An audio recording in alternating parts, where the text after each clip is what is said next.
बिस्मिल्लाहिर्रहमानिर्रहीम। अस्सलाम वालेकुम वरहमतुल्लाहि वबरकातुहू। अम्मासला टीवी चैनल की तरफ से आपको खुशामदीद कहते हुए मैं ये बताना चाहता हूँ कि रोज़मर्रा में कचहरी की लाइफ में या माशरे की लाइफ में आजकल जो सबसे ज़्यादा आवाम को मुश्किलात का सामना करना पड़ रहा है एक इशू पे, वो है निकाहनामा। कि निकाहनामे का जब इंदराज होता है या लिखा जाता है, या जब शादी के मौके पे, निकाह के मौके पे निकाह पढ़ा के इसको लिखना होता है और इसकी क्या अहमियत होती है, तो उस वक्त फंक्शन के चाय मगोयों में और भाग दौड़ में अमूमन लड़के और लड़की वाले सिर्फ़ दुल्हन दूल्हा से, अपने गवाहों से और वकीलों से दस्तखत करवा लेते हैं ताकि ये फ़ंक्शन हो जाए और उसके बाद जाके जो है हम ये मुकम्मल पुर करेंगे। तो इस वजह से बहुत सारे तनाज़ात उठ रहे हैं, बहुत सारे मसाइल का शिकार आवाम हो रही है और इसी वजह से बहुत सारे घर उजड़ रहे हैं, केसेस हो रहे हैं। हम रूटीन लाइफ में डेली ये फेस कर रहे हैं। तो इस निकाहनामा की जो कानूनी हैसियत और अहमियत है, इसको आज हम डिटेल में डिस्कस करेंगे कि इसकी अहमियत क्या है, कानूनी हैसियत क्या है, निकाहनामे के कितने कालम हैं, हर कालम की क्या रिक्वायरमेंट है, निकाहनामा के बर वक्त फिल ना करने पे फ़्रॉड जो हो रहे हैं उसको हाईलाइट करेंगे। उसके बाद निकाहनामा में इंदराज क्या करना है, कहाँ क्या लिखवाना है, इसकी रहनुमाई करेंगे। निकाहनामा का जो कॉन्ट्रैक्ट है इसके बारे में मैं आपको बताऊंगा। निकाहनामे पे जो शराइत लिखी जाती हैं और जो इंदराज होता है उसके बारे में बताएंगे। अमूमन जल्दबाजी में ये चीज़ें छोड़ दी जाती हैं या बाद के लिए रख दी जाती हैं, जो नुकसानदेह होता है और जो परेशानी का अमल बनता है। टॉपिक की डिटेल की तरफ जाने से पहले आपसे गुजारिश करूंगा कि चैनल को सब्सक्राइब कर दें, साथ लगे बेल आइकॉन को प्रेस कर दें। तो बात अब डिटेल से करते हैं निकाहनामे की अहमियत और इसके कॉलम वाइज इसमें क्या एंट्रीज़ होनी चाहिए। अमूमन जो कॉलम नंबर 1 से लेके 12 तक है ये जनरल होता है। इसमें दुल्हन का नाम, वल्दियत, उम्र और इसी तरह एड्रेस, और इसमें भी ख्याल करना चाहिए कि करेक्ट नाम लिखाना चाहिए, कल को फिर आपको करेक्शन के लिए दोबारा ना जाना पड़े। इसी तरह लड़के का नाम, लड़के के वालिद का नाम, उम्र और उसका एड्रेस और ये गवाहान, ये जनरल हैं, इन पे भी फोकस करना चाहिए। लेकिन जो सबसे अहमियत के हामिल कॉलम है वो है 13, 14, 15, 16। 13 से 16 जो कॉलम है ये बहुत सेंसिटिव हैं। लड़का हो या लड़की हो, दोनों को मौजूदा अपनी दोनों की मौजूदगी में बैठ के निकाह खान से बर वक्त पुर कराने चाहिए। 13, 14, 15, 16 में आपकी तवज्जो मौके पे होनी चाहिए दोनों फरीकैंस की, और इनको मौके पे ही पुर करा के अपना अपना पर्त लेना चाहिए। अमूमन ये धक्कम पेल में, रश में, फंक्शन के चक्रों में, खाना खुलने के चक्रों में, रिश्तेदारों के मिलने के चक्रों में 90% लड़के वाले जो है ना वो पर्त लेना भूल जाते हैं या जल्दबाजी में कहते हैं बाद में लेंगे, और लड़की वालों का ही अमूमन निकाह खान होता है तो वो बाद में बड़ा मसाइल का शिकार होते हैं। और इसमें मैं आपको बताता जाऊँ कि एक हक महर लिखा जाता है मुअज्जल और दूसरा लिखा जाता है गैर मुअज्जल। मुअज्जल का मतलब है कि जो बर वक्त मौके पे अदा कर दिया जाए, और जो गैर मुअज्जल होता है वो बाद में अदा करने के लिए होता है। और अमूमन जो रद्द बदल होती है या फ्रॉड होता है या गड़बड़ होती है या बताए बग़ैर लिखा जाता है वो गैर मुअज्जल में लिखा जाता है। शराइत होती हैं और उन्हीं शराइत में ना जिसके पास ओरिजिनल हो और खाली पर्त हों तो वो जो है प्रॉपर्टी, प्लाट, मकान, सोना, कोई भी शराइत लिख देते हैं जो कल को नाचाकी की वजह से, अलहदगी की वजह से अमूमन लड़के वालों को मसाइल पैदा होते हैं। इसका इंतहाई ख्याल करना चाहिए, बहुत ही ज़िम्मेदारी के साथ दोनों फरीकैन को।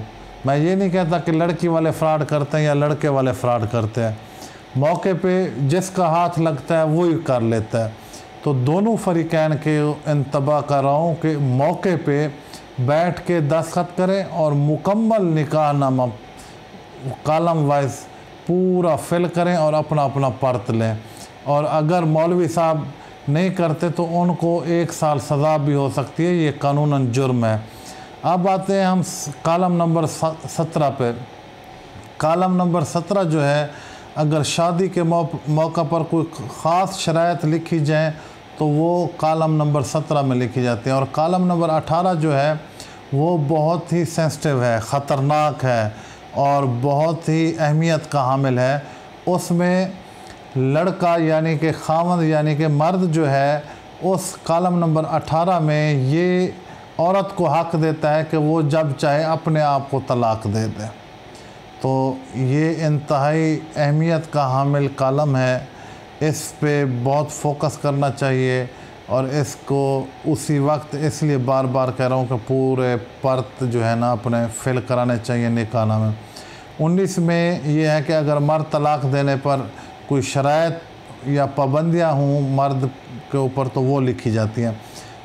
मिसाल के तौर पे अगर मर्द तलाक़ देगा तो एक घर देगा या माहाना ख़र्चा देगा या कुछ भी देगा, तो ये शराइत जो है ना, सामान जाहिज़ होता है, कुछ भी होता है, फ़हरिस्त होती है, तो वो 19 में आता है। 20 जो है उसमें आप एडिशनल फ़हरिस्त जो है ना, सामान जाहिज़ हो या कोई ख़र्चा मंथली लिखाना चाहते हो या कोई भी चीज़ हो, वो लिखी जाती है, एडिशनल लिस्ट इसे कहते हैं।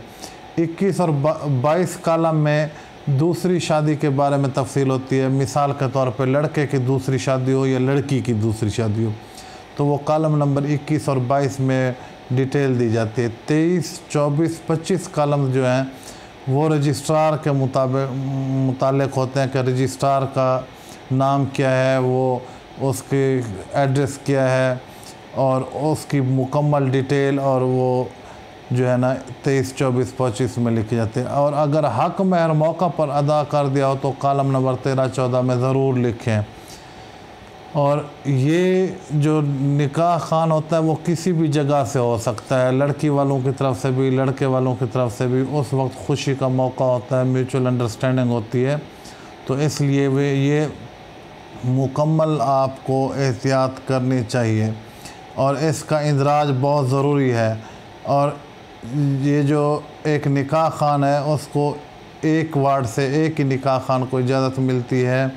और दूसरी बात बड़ी अहमियत की हामिल है कि हम बतौर मुसलमान ज़बानी निकाह भी करवाते हैं, तो वो भी बिल्कुल हो सकता है, लेकिन रिटर्न निकाह नामा हो या ज़बानी निकाह हो, दोनों का इंदराज लाजमी है। अगर इंदराज नहीं कराते तो ये कानूनन जुर्म है। साथ एक और बड़ी अहमियत की हामिल बात बता रहा हूँ कि निकाह नामे रजिस्टर कराने की जो मेन वजह है, उनमें एक सबसे अहम वजह यह है कि 16 साल से कम उम्र लड़की की शादी नहीं हो सकती और 18 साल से कम लड़के की, तो इसकी भी ख्याल रखना चाहिए। और ये कानूनन जुर्म है और लड़के वालों को हर हाल में मौके पे इंदराज करा के अपने हिस्से का परत लेना चाहिए। और जब निकाह नामा मुकम्मल हो जाए उसके बाद आपने निकाह खान से उसका इंदराज कराना है, रजिस्टर कराना है। और एक नादरा से रजिस्ट्रेशन सर्टिफिकेट मिलता है, वो ज़रूर लें। कभी नाचाकी होती है, कभी कोई और इशू आ जाता है, तो ये 2 काम आपके लिए बहुत अहमियत के हामिल हैं। इसमें कोई कबाहत नहीं है, आपका कानूनी हक़ है। एक तो निकाह नामे के रजिस्ट्रेशन करवाएं। सबसे पहले निकाह मौके पे जब पढ़ा जाए, निकाह नामा मौके पे मुकम्मल फिल कराएं, कोई खाना खाली ना छोड़ें और ना क्रॉस कराएं। दूसरा, निकाह नामा रजिस्टर कराएं। तीसरा, उसका नादरा से रजिस्ट्रेशन सर्टिफिकेट लें। तो ये जब सारे काम बखूबी कानूनन अमलन हो जाएंगे तो उम्मीद है कि आपको इन परेशानियों से, नाचाकियों से बचत हो जाएगी। तो उम्मीद करता हूँ कि आज का जो निकाह नामे की अहमियत के टॉपिक था, इस वीडियो को आप पसंद करेंगे और दोस्तों तक पास ऑन करेंगे। शुक्रिया।